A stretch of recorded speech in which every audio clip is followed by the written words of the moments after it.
balik lagi nih sama saya Kak Desti. Nah, kali ini Kak Desti akan menjelaskan materi fisika di kelas 8 SMP. Nah, di sini untuk bab pertama yang Kak Desti bahas itu adalah bab tentang gerak.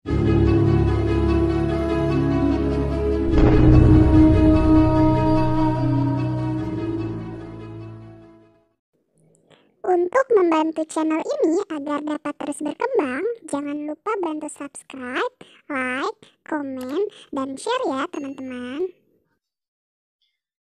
Nah, teman-teman sebelumnya tahu nggak sih apa itu gerak?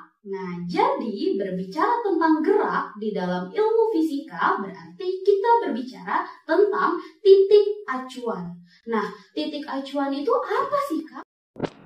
Definisi titik acuan adalah titik di mana dimulainya suatu perhitungan. Nah, kalian dikatakan bergerak jika kalian posisinya berubah dari titik acuan kalian. Titik acuan kalian itu apa? Nah, misalkan titik acuan kalian itu adalah rumah. Rumah kalian itu sebagai titik acuannya. Kalian berjalan menuju ke arah selatan, misalkan sejauh 10 meter. Ketika kalian udah sampai, nah itu kalian dikatakan dengan gerak. Jadi berbicara gerak, kalian harus mempunyai titik acuannya. Nah teman-teman, tadi kan kita udah berbicara tentang apa itu gerak. Nah sekarang ternyata gerak itu juga dapat dikatakan bersifat relatif. Nah yang dimaksud dengan gerak bersifat relatif, jadi gini contohnya, biar lebih mudah ya, mudah untuk dipahami. Misalkan kalian punya teman. Teman kalian lagi berada di dalam mobil, lagi jalan-jalan, misalkan sama keluarganya, si A. Nah, kalian sebagai si B, kalian berdiri di pinggir jalan atau di tepi jalan mobilnya. Nah, menurut Kak Desti, teman Kak Desti yang bergerak nih, dia bergerak. Meninggalkan siapa? Meninggalkan Kak Desti, karena titik acuannya adalah Kak Destinya. Nah, tapi beda lagi menurut si orang yang ada di dalam mobil. Menurut orang yang ada di dalam mobil, dia menyatakan bahwa yang bergerak itu adalah Kak Desti. Karena ketika dia berjalan, seakan-akan Kak Desti bergerak menjauhi dia. Nah, karena dia titik acuannya siapa? Titik acuannya dia adalah ya diri dia dan mobilnya gitu. Jadi sebenarnya dua-duanya dikatakan bergerak nggak Kak? Iya, betul. Di dalam fisika dua-duanya, keadaan itu dua-duanya dikatakan dengan bergerak. Jadi mereka itu tergantung pada titik acuannya. Siapa yang meninggalkan dan siapa yang ditinggalkan. Gitu teman-teman. Itu saya simpulkan menjadi gerak bersifat relatif. Teman-teman, tadi kita udah belajar tentang gerak yang bersifat relatif. Nah, kali ini Kak Desti lanjutin lagi bahwa jenis-jenis gerak. Jadi gerak itu ada jenis-jenisnya nih teman-teman. Yang pertama, jenis gerak berdasarkan keadaan benda. Oke, jenis gerak berdasarkan keadaan benda itu kita lagi menjadi dua. Yang pertama itu adalah gerak nyata. Dan yang kedua itu adalah gerak semu. Nah, apa itu gerak nyata dan apa itu gerak semu? Jadi, kalau gerak nyata, gerak yang sebenarnya, yang Kak Desti udah jelasin di awal, apa itu gerak yang kayak kalian berjalan menuju arah utara sejauh 10 meter, titik acuan kalian adalah rumah, atau titik acuan kalian adalah sekolah. Nah, itu gerak nyata. Nah, kalau gerak semu, itu apa sih? Nah, jadi gerak semu itu contohnya gini. Oh, kalian menganggap bahwa, misalkan gini, matahari itu terbit di sebelah timur. Nah, tenggelam di sebelah barat. Kalian menganggap bahwa matahari yang bergerak dari timur menuju ke barat. Mataharinya bergerak. Padahal bukan mataharinya yang bergerak, tapi yang bergerak itu adalah bumi. Bumi kita yang berputar pada porosnya. Gitu teman-teman. Nah teman-teman, yang kedua, gerak berdasarkan bentuk lintasannya. Nah, berdasarkan bentuk lintasannya, benda gerak itu dibagi menjadi 3. Oke, yang pertama kita sebut dengan gerak lurus. Nah, berbicara tentang gerak lurus, berarti dia lintasannya berupa garis lurus. Nah, contohnya itu adalah ketika mobil yang berjalan lurus di lintasan yang lurus. Kayak teman-teman lagi naik mobil melintasi jalan tol yang dalam keadaan lintasannya lurus. Nah, itu disebut dengan gerak lurus. Oke, yang kedua itu disebut dengan gerak melingkar. Nah, gerak melingkar berarti lintasannya itu berupa lingkaran. Oke, contohnya apa sih gerak melingkar? Contohnya misalkan teman-teman naik biang lala. Nah, naik biang lala kan kalian melintasi lintasan yang melingkar. Nah, itu dikatakan dengan gerak melingkar. Nah, yang ketiga apa nih teman-teman? Nah, yang ketiga itu disebut dengan gerak parabola. Apa sih itu gerak parabola? Nah, gerak parabola adalah yang lintasannya hanya setengahnya dari lingkaran. Lintasan yang setengah lingkaran. Contohnya apa sih? Nah, contohnya ketika teman-teman main sepak bola, nendang bola ke arah gawang, ini gawang, kalian nendang bola, nah itu berupa setengah lingkaran. Jadi paham ya tentang jenis-jenis gerak. Pojok catatan. Gerak adalah perpindahan suatu benda terhadap titik acuan benda lain. Gerak bersifat relatif tergantung titik acuan. Berdasarkan keadaan benda, gerak dibagi menjadi 2, yaitu 1. Gerak nyata atau gerak sebenarnya. 2. Gerak semu atau gerak khayal, gerak yang tidak sesuai antara yang kita rasakan dan yang sebenarnya terjadi. Berdasarkan lintasannya, gerak dibagi menjadi 3, yaitu 1. Gerak lurus, gerak pada lintasan lurus. 2. Gerak melingkar, yang bergerak dengan lintasan lingkaran. 3.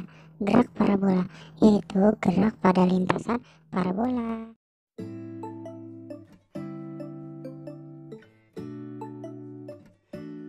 Oke, awalnya Kak Desti di sini bercerita dulu kalau kemarin waktu kalian posisinya di kelas 7, kalian udah belajar ada besaran pokok dan ada besaran turunan. Nah, sekarang Kak Desti menjelaskannya tentang ada 2 besaran. Di sini berdasarkan ada arah atau tidaknya arah.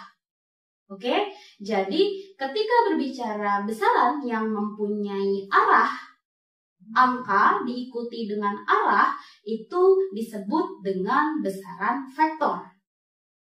Nah, ketika besaran yang tidak memiliki arah itu kita sebut dengan besaran skalar.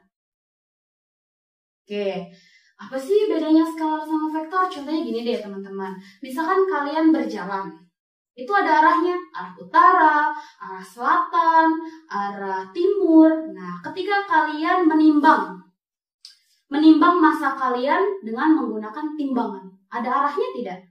Tidak dong, itu hanya menunjukkan sebuah angka, tidak ada arahnya. Sehingga itu dikatakan dengan besaran skalar.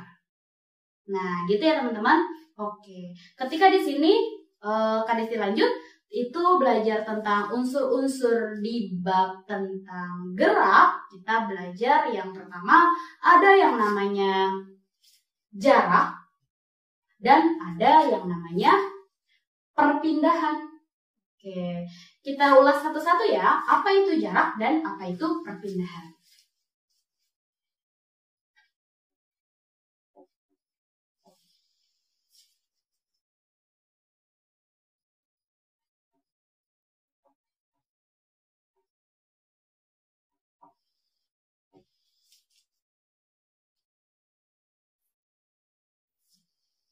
Oke, apa itu jarak dan apa itu perpindahan? Jadi, jarak itu adalah panjang lintasan yang ditempuh. Kalau perpindahan itu apa? Perpindahan itu adalah jarak terpendek yang kita tempuh. Misalkan,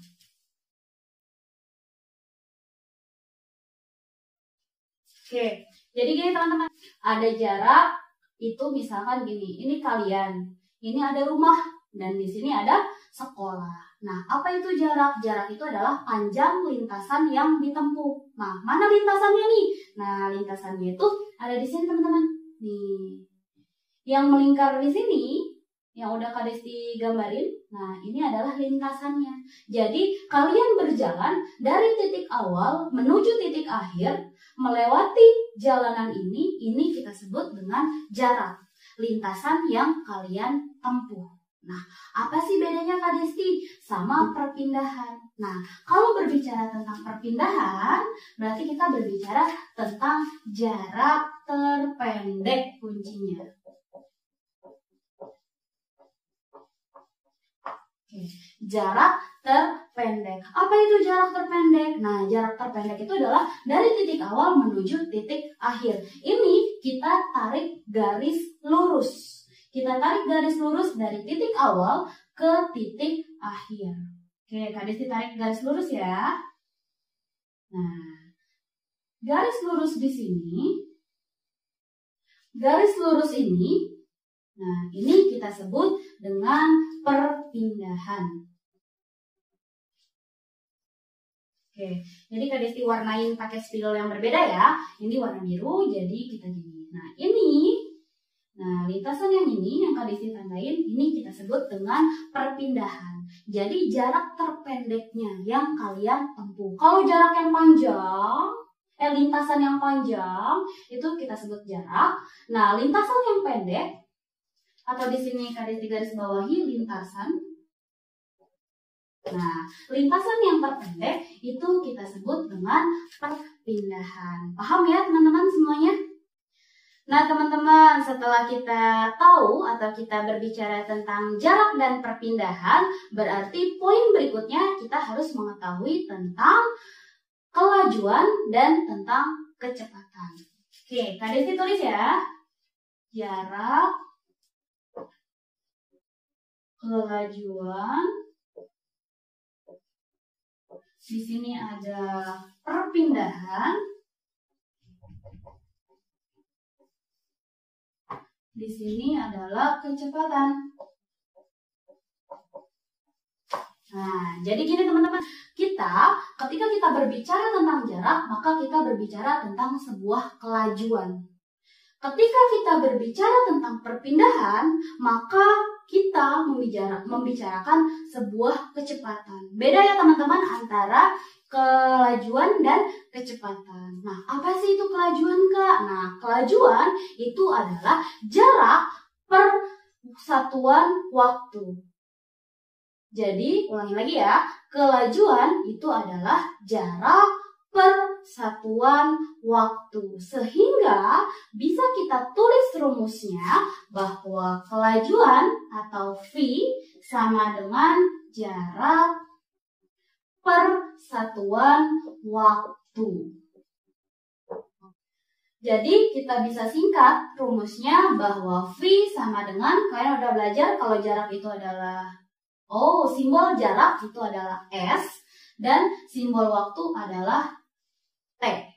Nah, S di sini karena bicara jarak maka satuannya dalam meter. Kalau berbicara tentang waktu, simbolnya adalah T, maka kita berbicara tentang sekon. Maka kita punya satuan untuk V itu adalah meter per sekon. Gitu teman-teman. Oke, berikutnya ketika kita berbicara tentang kecepatan, maka kita berbicaranya tentang, sama ya, kecepatan simbolnya juga V. Sama-sama V, tapi karena dia punya arah, maka Kak Desti gambarin di sini. Dia tandanya punya arah. Nah, beberapa buku sih ada yang seperti ini penulisannya, ada juga yang tetap V, ada juga yang V berupa di bold, ditebal. Nah, itu artinya dia memiliki arah. Bebas sih teman-teman, intinya sih sama-sama V sebenarnya, cuma bedanya arah atau tidak ada arah. Oke, V sama dengan perpindahan. dibagi waktu. Perpindahan dibagi waktu. Nah, perpindahan itu simbolnya juga S. Sama. Simbol perpindahan itu adalah S. Tapi biar bedainnya, kalian dikasih garis di atas ya, S-nya, untuk menandakan bahwa perpindahan memiliki arah. Nah, S per T. Sama. Waktu. Nah, berbicara tentang perpindahan, berarti kita memiliki satuannya adalah meter. Waktu satuannya adalah sekon. Maka kecepatan adalah satuannya meter per sekon. Sama teman-teman. Jadi ingat ya, kalian berbicara kelajuan berhubungan dengan jarak, berbicara tentang kecepatan berarti berhubungan dengan perpindahan. Oke teman-teman, kita udah belajar tentang unsur-unsur untuk di bab gerak. Nah, sekarang kita coba latihannya ya.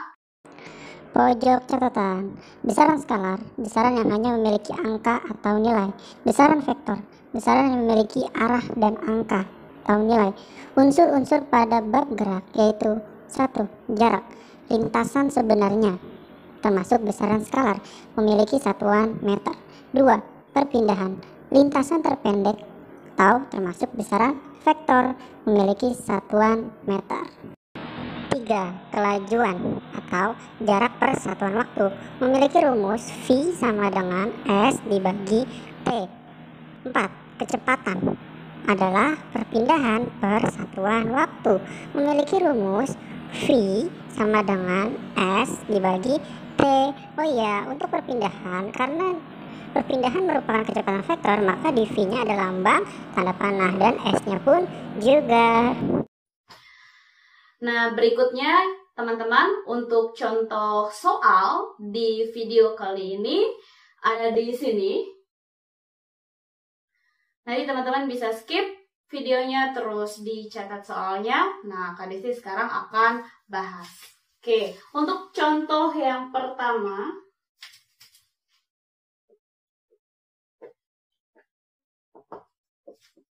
ceritanya tadi ada siapa? Ada Akbar, di mana kita misalkan di sini dia adalah Akbar berjalan. Di sini ada titik A, lalu ada titik B, lalu di sini ada titik C. Di mana jarak dari titik A ke titik B di sini sejauh 10 meter. Lalu berikutnya dari titik B ke titik C di sini sejauh 12 meter. Nah, di soalnya gimana? Akbar berjalan menuju titik B, menuju titik B, dia lewat titik B, dia menuju titik C, ke sini ya. Lalu dia balik lagi ke titik B. Nah, yang ditanya adalah, ini diketahuinya, lalu yang ditanya adalah tentukan jarak dan perpindahannya. Tentukan jarak dan perpindahan. Oke, sekarang berarti di sini kita jawab. Yang pertama kita tentukan dulu tentang jaraknya berapa. Jarak atau simbolnya kemarin adalah S sama dengan panjang lintasan yang ditempuh. Nah, ingat nih teman-teman, panjang lintasan yang ditempuh. Berarti lintasan yang ditempuh sama Akbar, dia jalan ke titik B, berarti udah berapa? 10 meter. Tambah jalan lagi ke C, berarti ditambah 12 meter. Dari C, dia berbalik arah menuju titik B, berarti ditambah lagi sama 12 meter. 10, 12, balik lagi ke titik B, sampai di titik B berarti ditambah 12 meter. Berarti 10 meter tambah 12 meter tambah 12 meter berarti hasilnya adalah 34 meter. Ini adalah jaraknya. Oke. Untuk menjawab berapakah perpindahannya? Perpindahan sama, perpindahan juga simbolnya adalah S sama dengan, nah, kalau jarak adalah panjang lintasan yang ditempuh, kalau misalkan perpindahan adalah jarak terpendek. atau jarak antara titik awal ke titik akhir. Nah, titik awalnya di mana? Di sini A itu Akbar di sini sebagai titik awal ya, sebagai titik awal. Titik akhirnya berhentinya di mana? Nah, ternyata dia berhentinya di sini teman-teman nih. Berarti di sini sebagai titik akhir, di sini titik awal. Berarti perpindahannya adalah sejauh 10 meter. Jadi berbicara perpindahan berarti kita berbicara titik awal dan titik akhirnya. Gitu teman-teman. Bisa ya? Ini untuk soal nomor 1. Oke, next untuk soal contoh yang kedua, soalnya ada di sini. Oke, teman-teman bisa catat dulu. Oke, sekarang Kak Desti bahas ya. Untuk soal yang kedua, contoh soal yang kedua di sini ceritanya di soal tadi dia bilang Eka dia hendak pergi ke warung di dekat rumahnya. Eka berjalan menuju ke arah timur sejauh 100 meter. Lalu ternyata si Eka balik lagi menuju ke arah barat sejauh 50 meter. Nah, waktu yang diperlukan Eka dia berjalan itu adalah 50 sekon. Nah, apakah yang ditanyanya? Nah, yang ditanyanya adalah tentukan kelajuan dan kecepatan. Tentukan kelajuan dan kecepatan. Oke, sekarang kita jawab. Untuk kita jawab yang pertama dulu. A, kelajuan. Apa simbolnya kemarin? Simbolnya adalah V. Oke, teman-teman harus ingat rumusnya apa untuk kelajuan. Kalau berbicara kelajuan berarti kita berbicara sebuah jarak dibagi waktu atau S per T. Nah, berapakah jaraknya dan berapakah waktunya? Nah, jaraknya ceritanya ini adalah si Eka. Ya, si Eka kita anggap di sini adalah utara, selatan, terus di sini adalah timur, di sini adalah barat. Eka berjalan menuju ke arah timur sejauh 100 meter. Dari timur, Eka balik lagi ke arah barat sejauh 50 meter. Berarti S sama dengan 100 meter ditambah 50 meter. Panjang lintasan yang ditempuh. Berarti di sini jaraknya adalah 150 meter. Kita masukin di sini. Nih di sini. Berarti kita masukin 150 meter dibagi berapa waktunya? Waktunya adalah 50 sekon. Coret 15 bagi 5 adalah 3. Coret nolnya berarti kita dapat di sini adalah 3 meter per sekon. Ini adalah kelajuannya. Nah, yang berikutnya ditanya adalah kecepatan. Nah, berarti yang B, kecepatan. Kecepatan juga simbolnya adalah V. Berarti V sama dengan, kalau berbicara kecepatan berarti kita berbicara apa teman-teman? Berbicara tentang perpindahan. Nah, berarti di sini perpindahan dibagi waktu atau S per T. Berarti V sama dengan S per T sama dengan, di bawah sini aja ya. Nah, berapakah perpindahannya? Ingat, perpindahan tadi berbicara tentang titik awal dan titik akhir. Titik awalnya dia ada di sini misalkan. Titik awalnya dia di sini sebagai titik awal. Dia jalan 100 meter lalu dia balik lagi ke arah barat. Berarti kira-kira di sini ya teman-teman. Nih, garis-garisin kira-kira di sinilah titik akhir. Nah, berarti titik awal sama titik akhir berarti jaraknya antara dari sini ke sini. Berarti berapa nih teman-teman? Titik awal, ini titik akhir. Kira-kira di sinilah ya dia berjalan 50 meternya. Berarti perpindahan, kita buat not. Berarti perpindahannya itu adalah berapa? 150 dikurangin 50. Berarti jawabannya di sini adalah 50 meter. Berarti perpindahan di sini kita isi 50 meter dibagi waktunya berapa? 50 sekon. Coret-coret berarti dapatnya 1 meter per sekon. Ini jawaban untuk kecepatan. Teman-teman, hari ini Kak Desti cukupkan dulu belajar di bab tentang gerak di part 1. Nah, nanti jangan lupa tonton video selanjutnya, itu ada part 2. Nanti di situ Kak Desti akan bahas tentang GLB dan GLBB. Nah, apa itu? Nah, saksikan ya di video berikutnya. See you!